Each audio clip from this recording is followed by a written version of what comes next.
Hi, everyone, and welcome back to another episode of the Fluent English podcast, where we learn and practice English together. Today, we're boarding a conceptual flight, if you like. hmm We're embarking on a deep dive designed specifically for the well-prepared explorer, hmm our sources. They're packed with strategies for light packing, critical safety measures, and, maybe most usefully, the key English phrases you'll actually need. Yeah, the stuff you use to navigate airports, trains, restaurants Yeah, confidently. exactly. Our mission today is to transform you from a traveler who, worries about all the details into one who just handles them. Yeah, handles them. We're focusing on clarity, utility, making sure these insights are accessible, easy to remember, and ready for you to use on your next adventure. Okay, so let's start at the beginning. Why? Why do we travel? Why put ourselves through the hassle sometimes? That's the fundamental question, isn't it? And what we found is the core motivations are pretty elemental. It boils down to pleasure, deep relaxation, and real discovery. The pursuit of adventure. Making memories. Absolutely, forming those lasting, unshakable memories. But it's often more than just a nice holiday. Right. The data we looked at suggested it's a unique chance for, intercultural communication. And just escaping the daily grind, the stress. Yeah, escaping routine stress. Yeah.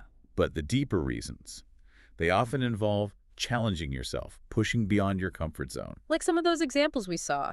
People deliberately seeking out tough conditions in, say, rural Zimbabwe. Exactly.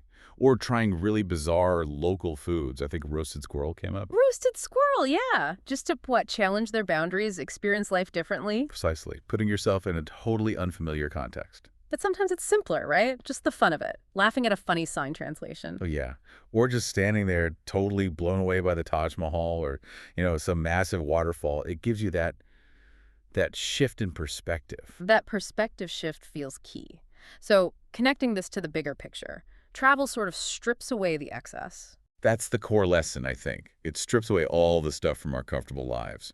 When you have to live minimally, even for a short time, you realize What? That experiences matter more. experiences and just being present, not accumulating possessions. It really teaches you the difference between needs and wants. It's powerful. Which is the perfect lead-in to the first big hurdle for a lot of people. Whoa. Overpacking. Yes. Overpack. And the main reason people haul these massive bags around isn't poor planning, is it? It's emotional. It's fear. Pure and simple. The anxiety of not having the right thing for some unlikely scenario. What if it rains? What if I need a fancy outfit? What if? Yeah, the just-in-case syndrome. That's it exactly, just in case. And that fear leads directly to packing way too much. I loved that story we found. The first-timer backpacking in Europe. Mm-hmm. Prague, Budapest. Oh, no, one with the comical amount of luggage. Yes, including heavy dress shoes that they never, ever wore. Never worn. Carried them around for weeks because of some theoretical party that, of course, never happened. That story just sums up the trap, doesn't it? Especially with those big 65-liter bags. If you have the space. You feel like you have to fill it. Exactly. That space represents potential solutions, but every item is just more weight, more mental energy you have to manage. So the crucial realization for you, the listener, is accepting you will forget something. You're not perfect. And that's okay, as our sources really emphasize. Forgetting something minor isn't a catastrophe. It's really not. Right. You forget toothpaste in Rome. Guess what? They sell toothpaste in Rome. You get to go into an Italian pharmacy, maybe stumble through a few basic Italian words. And that little interaction becomes a memory, right? Better than dragging an extra tube across the Atlantic. Hey, better. Embracing those small challenges, filling those little gaps, that's part of the adventure. Don't fear it. Okay, so let's shift gears from the why travel to the how. How do we actually do it well? Let's get into the core strategy. Packing light and smart. Right. This is all about deliberate minimalism, moving completely away from just-in-case items. To only packing the must-have items. Sure. Exactly. And packing light isn't just about avoiding checked bag fees, though that's nice.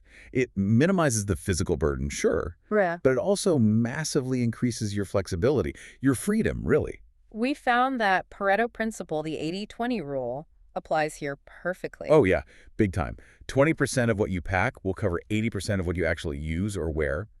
The trick is identifying that crucial 20%. So what's in that 20%? Usually. Well, it's things you really can't replace easily. Prescription meds, obviously, maybe a very specific charger. And then like 3 or 4 really versatile clothing items that work in different situations. And the other 80%, that's the extra shoes, the bulky jacket, the third pair of jeans. The just-in-case gadget for a hobby you barely do at home anyway, yeah. So the simple rule derived from this, lay out everything you think you need, clothes and money. Right. Then take half the clothes and twice the money. Haha, classic advice, but probably true. It often is. And look, the ultimate strategy, the one that physically stops you, never buy a bag bigger than carry-on size. Just remove the temptation entirely. Precisely. That physical constraint is the single best deterrent. If it doesn't fit in those dimensions, it doesn't go. Simple as that. Okay, but if you commit to carry-on only, you have to know the rules, especially the liquid rules, the famous 3-1-1 rule. Ah, yes, the 3-1-1 rule. Essential vocabulary for flying, especially in the US and EU. It sounds complicated, but it's simple once you get it. Okay, break it down. The first 3. That's the container size. All your liquids, gels, aerosols. They have to be in containers that are 3.4 ounces, that's 100 milliliters or less, not the amount in the container size. Got it. 100 milliliter max per bottle. What about the first one? All those little 100 milliliter containers have to fit comfortably into one single quart-sized clear plastic zip-top bag. Like a standard sandwich bag, roughly. Pretty much, yeah. A quart is just under a liter, Mm-hmm. and they need to fit comfortably. You can't stuff it so full it won't close. And the final one? Only one of those bags per travel. That's it. If you have more liquids than fit in that one bag, or if your bottles are too big, security will make you throw them out. No arguments. So the pro tip to avoid this hassle altogether. Just buy basic toiletries when you arrive. Shampoo, face wash, deodorant. They sell that stuff everywhere. Seriously. Saves space in your bag, saves weight. It avoids the whole pulling out your liquids bag at security dance every single time. Much easier. What about solid toiletries, like bar shampoo? Oh, that's a great point. Solids don't count towards the 3-1-1 limit at all. So if you can swap liquid shampoo for a bar or cream deodorant for a stick. You free up space in that precious quart bag for things you really need, like medications or contact lens solutions. Well, exactly. Smart swaps make a big difference. Okay, let's talk clothes for different weather, because just throwing in everything just in case leads back to that comical luggage problem. The technique is layering, not bulk. Absolutely crucial. If you're going somewhere with variable temperatures, forget the big, bulky sweaters or coats. Instead, Pack multiple, thin, versatile layers. Think a good quality merino wool base layer, really thin under a t-shirt, maybe with a light jacket or fleece over that. so if it warms up, you just peel off a layer. Exactly. You take off the jacket, maybe the base layer too. Total flexibility, much less space used in your bag. You mentioned merino wool. Our sources really recommended that specific fabric. Why merino over, say, cotton? Oh, cotton is honestly terrible for travel. It's heavy, takes ages to dry if it gets wet, and it holds onto odors. Not ideal. Okay, so merino. Merino wool is amazing. It's a natural fiber, but it performs like a technical one. It regulates your temperature, keeps you warm when it's cool, but surprisingly cool when it's warm. And the odor thing, you mentioned antimicrobial. Yes. Antimicrobial means it naturally resists the growth of bacteria that cause body odor. Ah, okay, so you can wear it longer. Much longer. Yeah. You can genuinely wear merino socks or shirts for multiple days without them smelling bad, which is obviously a huge win for packing light. Fewer items needed. Okay, got the fabrics. Now, the golden rule for the heaviest items you do bring? Wear it, don't pack it. Simple as that. Your bulkiest shoes, your jeans, your main jacket, wear them onto the plane. Even if you're flying from cold to hot, wear the jacket and boots on board. You can always take them off and stash them overhead or under the seat, but don't waste that precious carry-on space and weight. And the shoe debate. We found a strong consensus. Bring no more than 2 pairs total, including the ones on your feet. That's the rule. 2 pairs max. But what if your trip needs versatility? Like you're hiking one day and going to a nice dinner the next. How do 2 pairs cover that? Ah, that's where the smart packing comes in. You choose versatile shoes. You wear the bulkiest pair, maybe the hiking boots or sturdy sneakers onto the plane, Okay. and the pair you pack. It needs to be small, flat, and ideally neutral colored. Think minimalist sneakers, comfortable flats, maybe espadrilles. Something that can look reasonably smart, but is still okay for walking. So versatility over specialization again. Always. And the final piece for longer trips, the laundry hack. This sounds interesting. The idea you only pack enough clothes for about 7 days, maybe 10 at a push, regardless of whether your trip is 2 weeks or 2 months long. Okay, that sounds radical. How does that work? You plan to do laundry on the road. Either use a local wash and fold service, they're often cheap and quick, or hand wash quick dry items in your sink. Is that really cheaper than checking a bag? Oh, usually much cheaper. A wash and fold service might cost, what, $15 or $20? Compare that to maybe $50 or $60 each way for a checked bag on an international flight. Right. No contact. Exactly. Pack lighter, move faster, do a load of laundry once a week. It's far less burdensome. Okay, we've nailed the physical packing. Let's move on to the essential prep work. Documents, tech, safety.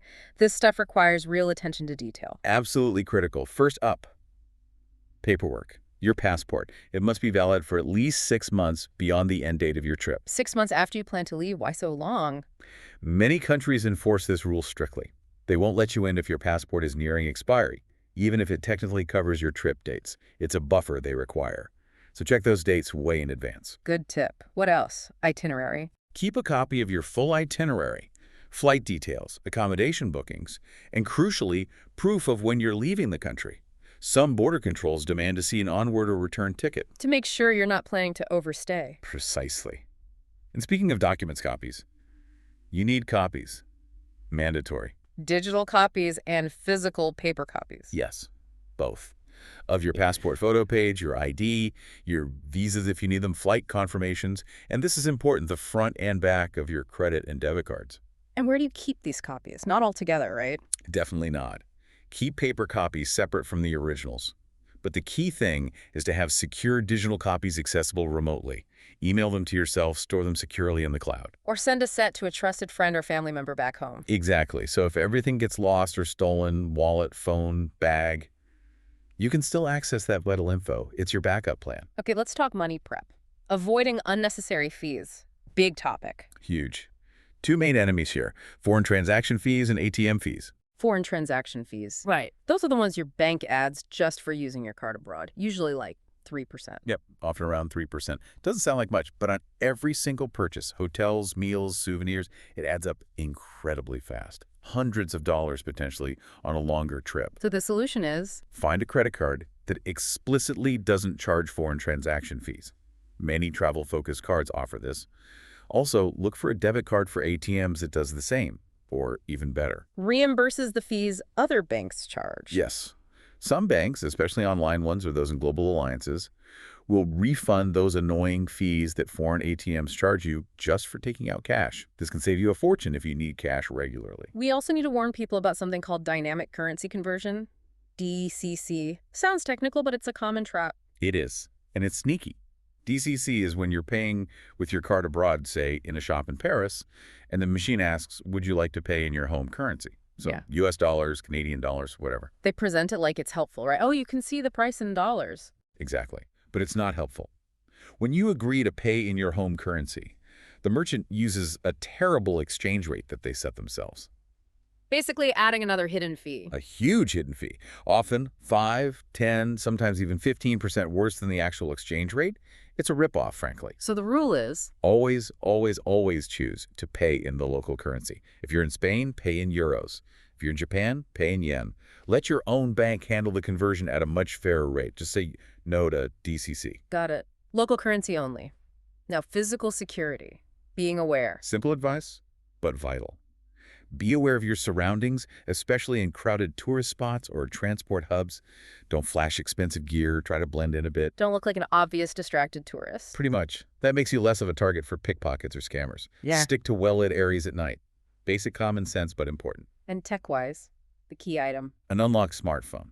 Absolutely fundamental for modern travel. Unlocked meaning not tied to a specific phone company back home. Exactly. So you can take out your home SIM card and pop in a local SIM card when you arrive. And why is that so good? Because local SIM cards are usually super cheap.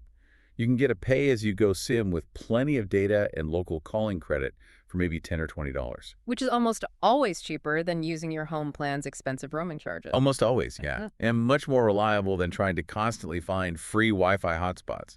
You get instant connectivity for maps, translation apps, booking things. It's a game changer. Where do you get these local SIMs? Often right at the airport when you land. Oh. Or any small mobile phone shop in town will sell them. Super easy. Okay, one last thing before we get into the language practice. Flight problems, delays, cancellations, knowing your rights, especially in Europe. Yes. EC Regulation 261. This is gold if you're flying within, into, or out of the European Union on any airline or on an EU airline anywhere. And it covers Significant delays, cancellations without much notice, or being denied boarding because the flight was overbooked. And the key benefit? Compensation. Potentially, yes. If your flight is delayed by 3 hours or more arriving at your final destination, or canceled close to the departure date, you could be entitled to cash compensation, up to 600 euros per person. Wow, 600 euros, depending on flight distance, right? Right, it depends on the distance. But the crucial thing is to act immediately if there's a problem. Talk to the airline rep right away, ask about rebooking. And keep records. Keep everything, boarding passes, booking confirmations, any emails or messages about the delay or cancellation. You'll need proof if you file a claim later. And don't just automatically accept a voucher. They offer understand your right to cash under EC 261. That's really valuable info. Okay, now let's put all this prep into practice. Let's work on the essential English phrases for common travel situations. Time for some dynamic practice. Let's do it. We'll start at the airport. Things move fast there. Vocabulary is specific. Confidence is key. Scenario A, at the airport. You've just walked in. You need to find where to drop your checked bag or just get your boarding pass. That place is the check-in counter. So you walk up to an information desk or look for signs, and you ask clearly, "Excuse me, where is the check-in counter for airline name?" Let's say British Airways. Excuse me, where's the check-in counter for British Airways? Okay. And if you are checking a bag, the agent might ask. How many pieces of luggage are you checking in today? And if I you thought it- followed our advice. You smile and say, "None. I only have hand luggage."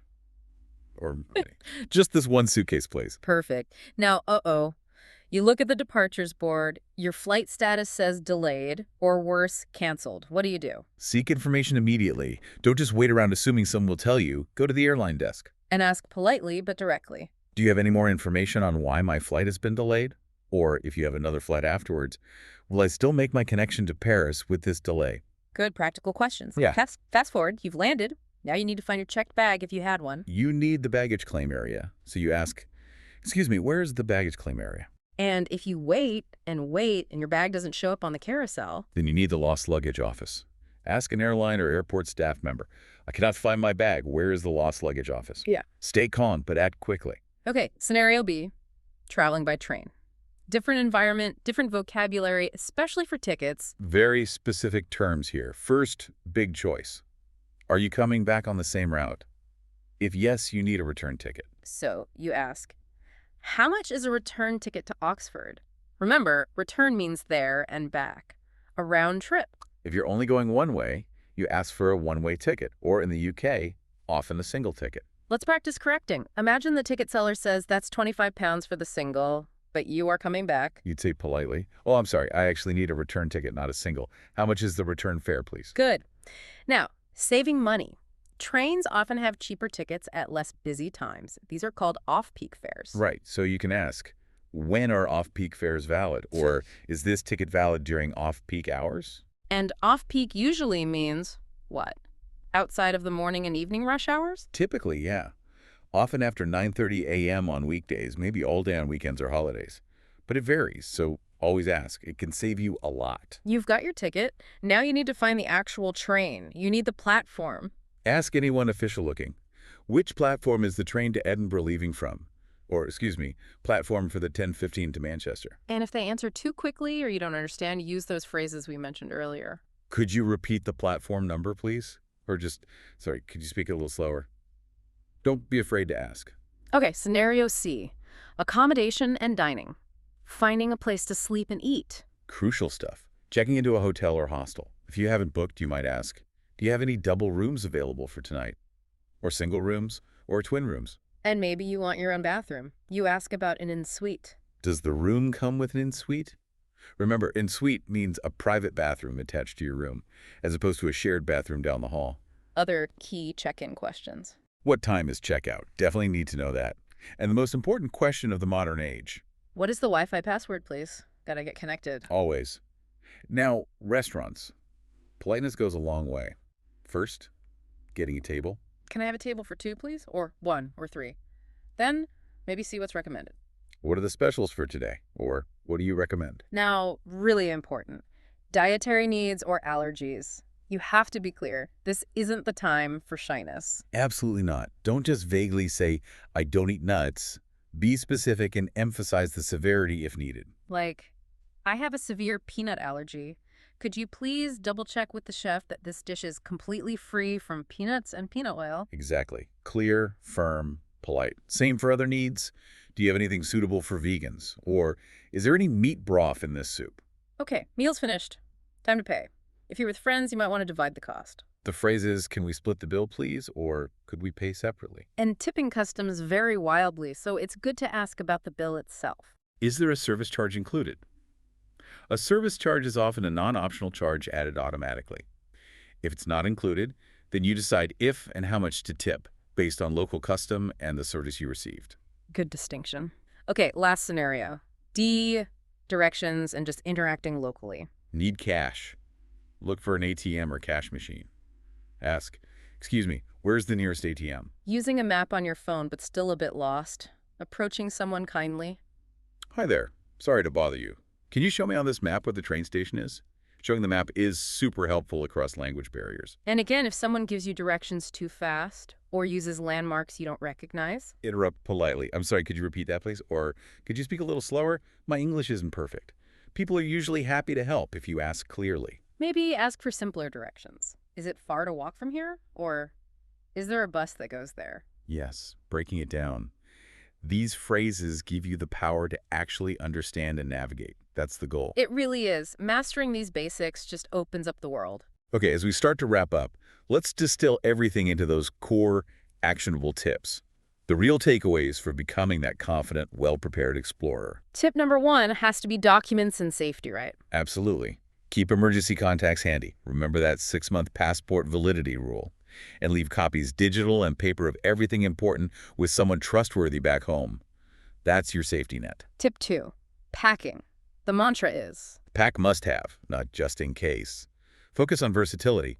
Those quick-dry fabrics like merino, neutral colors for mixing and matching. And remember the 80-20 rule. half the clothes, twice the money. Yes. And the carry-on only rule if you can manage it. Tip 3, money vigilance. Yes. Always refuse. Dynamic currency conversion, insist on paying in local currency. Yeah. Get cards that ditch those foreign transaction fees and hopefully refund ATM fees. Protect your money. And tip 4, this feels more like a mindset thing. It absolutely is. Go with the flow. Things will go wrong sometimes. Flights get delayed, trains get canceled, you might get lost. It happens. Preparation helps, like knowing about EC 261, but your attitude is key. Exactly. It's about having the flexibility and the confidence to handle situations when they arise, not necessarily preventing every single problem.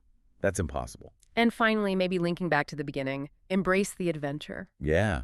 See those little bumps, having Yeah. to buy shampoo, figuring out a bus route, not as failures, but as small adventures. Opportunities to interact with the local culture, reminders that you don't need all that stuff you thought you did. It really comes full circle, doesn't it? Travel pulls us out of our routine. Strips away the excess, yeah. And teaches us, often quite profoundly, that it's the experiences, the connections, just being present. That's what brings lasting happiness, not just owning more things. That feeling of freedom, moving easily with just a small bag, that's the real payoff of preparing well. It really is. Liberation. That's a powerful takeaway. We've kind of discovered that packing light physically also helps clear away the mental clutter.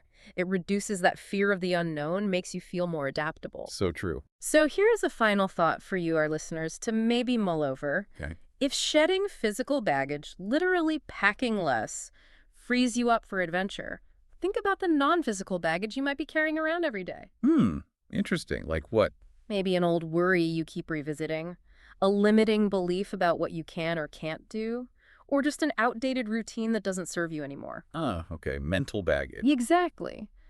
What could you shed today, right now, to feel a bit lighter, more flexible, more present, and just more ready for the next adventure, whether that's a trip overseas or tackling a challenge right here at home? That's a great question to end on.